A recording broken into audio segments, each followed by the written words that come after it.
Welcome back. Now let us continue with our lesson. Now we will be looking into the second concept, which is the business environment. We'll be looking into micro, market, and the macro environment. Now let us start by explaining what do we mean by the microenvironment. The microenvironment, this is an environment that consists with the business itself. It also has elements that are inside the business. Now, the extent of control. What are we talking about when we're talking about the extent of control? We're talking about the idea that the business has full control over the microenvironment, because as we go back, this environment is the business itself. It consists of all elements that are inside the business, meaning now the business has full control of everything that is inside. So that is what we mean when we are talking about now the microenvironment. So we are referring to everything that is inside the business. We're talking about the workers, we're talking about the vision, we're talking about all the business functions, and we're also talking about the organizational resources together with the organizational structures of the business. So the business would have full control of such. But then the focus of our lesson becomes the possible challenges that comes with elements that are inside the business, because the microenvironment talks about the internal workings of the business. So what are the possible challenges? Difficult employees, and you should be aware that employees are inside the business. So the business would have a challenge because of difficult employees, and high rate of absenteeism would also be a challenge within the organization. And another challenge would be lack of vision and mission, because some businesses would be lacking vision, and immediately they lack vision, it means now they lack direction.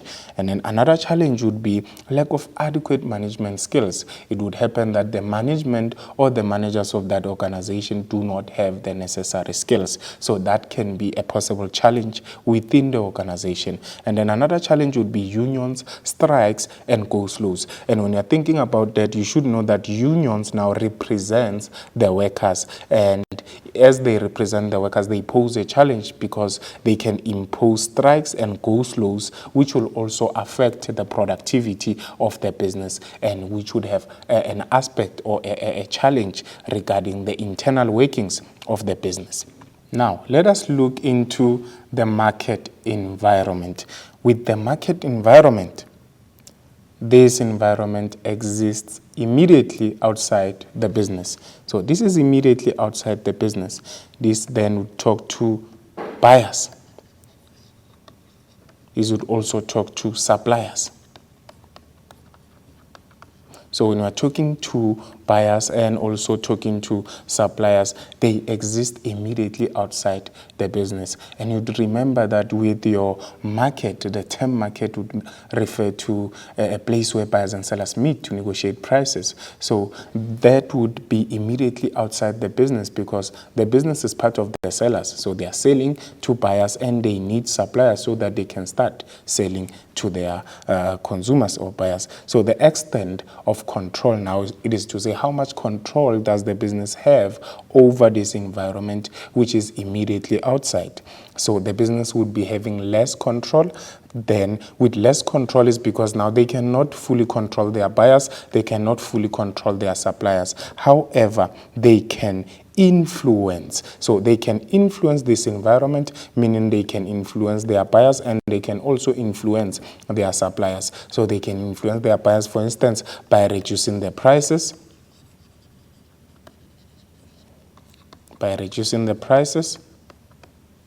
and they can also influence their suppliers maybe by buying in bulk. So that could be ways or possible ways in which they could influence these environments, because as we are saying, they have less control, but they can influence. And these are some of the ways in which they can influence their buyers. So as we proceed now, we'll also look into now examples. We'll look into possible challenges. What are the possible challenges from the environment? One is that we have, as I said, as I defined the term market, is where buyers and sellers meet, meaning sellers making it to have more people who are selling similar products. So there could be a challenge when it comes to competition. There could be more than one seller of a particular product. Another one is shortage of supply. It could happen that some suppliers fail to supply the product or the raw material on time. That could be a challenge. And then demographics and psychographics can also be a challenge, because now here we are talking about the levels of income, and we are also talking about psychographics, which is the way in which people in the particular market would be thinking. And then another challenge would be socio-cultural factors, which can also affect the business. And then we also have now the macro environment. With the macro environment, this environment exists outside the micro and the market environment. So this is totally outside. And when you are talking about the extent of control, to say how much control does the business have, the business would be having no control over this environment, because now we are talking about politics, we are talking about changes in globalization when we are looking into the micro environment. So this is politics. We are also talking about changes in the economic platforms, your exchange rates from one country to another, your trade agreements. So those are aspects that are affecting now the micro environment. So possible challenges that could be derived from this environment is your change in income levels from the consumers, and another challenge could be contemporary legislation. This is any act that has to be complied with by the business, and the business would have no control over such. And then another aspect is labor restrictions. This talks to now legislations again, because the business would have to comply and would have to follow whatever labor restriction that the government has imposed. Another challenge would be political changes, which can lead to the economy not being stable. And then another one is the interest rate, which can also affect the business. And when you're looking into all these aspects, you would recognize that the business has no control over such. They cannot control the interest rate, they cannot control the political changes, they cannot control labor and contemporary legislation, together with the changes in income levels.